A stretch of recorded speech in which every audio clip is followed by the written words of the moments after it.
Hello everybody and welcome to another review episode. So today the movie I'll be reviewing is titled Eyes of the Storm. It's an Evangelist Seun movie. I must admit that this was one of the films I hardly could pick out flaws from. I mean, I went halfway into the film and I was like, where are the flaws in this movie? I searched and unfortunately, I began to find some little flaws in the movie, but I must applaud the writer and the director of this movie because they did a great job on Eyes of the Storm, except for the little flaws in the movie. Eyes of the Storm, straight up to the crew members of the movie. It was edited by Biodun Williams. The producer was Adebisi Adeshola and Johnson Funshaw. It was directed by Seun Jonathan and Sam Adigun Ade. Sorry if I'm not getting the pronunciations of those names right. Alright, the story was done by Johnson Funshaw and the script was done by Sam Adigun, screenplayed by Seun Jonathan, DOP on the set, the one and only Ben Okpe Johnson.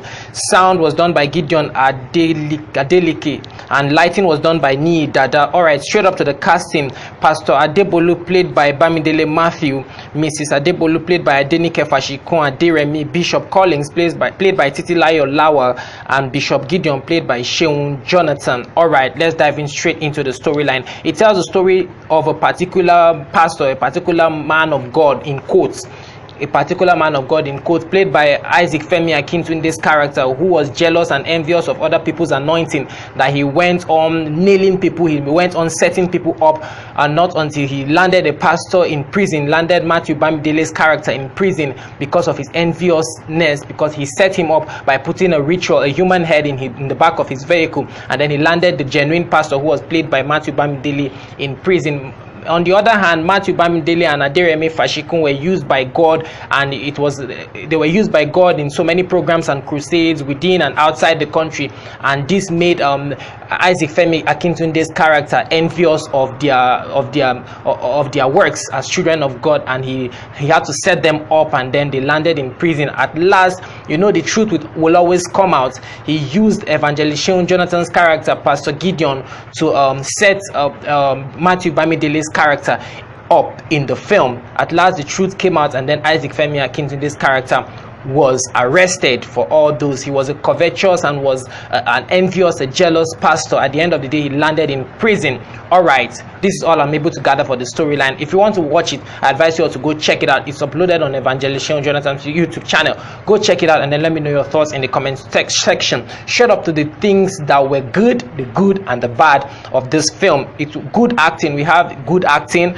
Isaac Femi Akintunde's character he did the character, he interpreted that role perfectly. I mean, you could see jealousy all over him, you could see envy all over him. He soaked himself so deeply into that character. We had good costume, except for some flaws in the costuming of the movie. At some point the costuming was good and appropriate, but at some point it felt like they were forcing some costumes. It was like, okay, you're a pastor, you must put on a tie, so they just grabbed on it.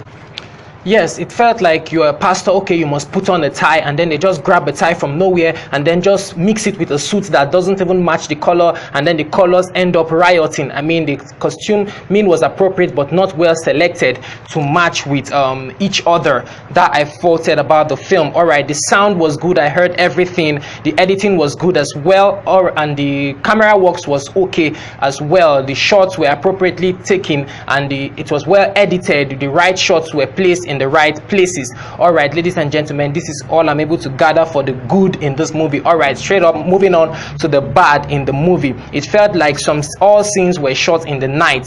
It felt like the lighting was not used to tell the story. It felt like at some point the camera angles were not used to tell the stories. And also the Matthew Bamidele felt too old for that character he was playing. He acted perfectly well, but he felt too old. It felt like the casting wasn't appropriate, casting him for that role, playing the role of someone who God is using. I mean, he looked like someone in his 70s or in his late 60s. I mean, I thought someone younger could have been better.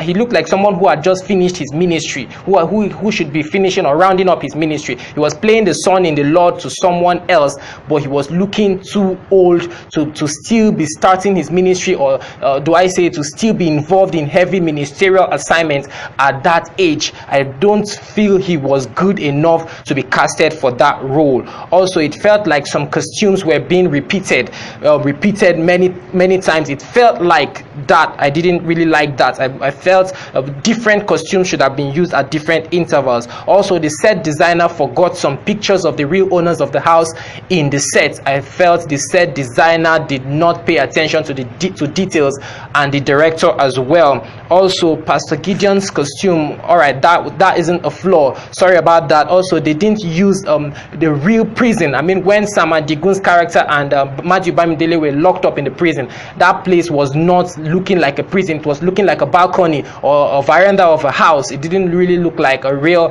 prison. Even if they wanted to do that, they would have used a burglary that could depict a prison than they used. Ladies and gentlemen, this is all I'm able to gather for Eyes of the Storm. Go check it out and then let me know your thoughts in the comment section. At last, I'll be rating this movie because of the strong message in the storyline of this movie. I'll be rating this movie a 7.5 over 10. Bye for now. My name remains Oris Daniel. Keep your fingers crossed for more gospel film reviews from me. Catch you all later.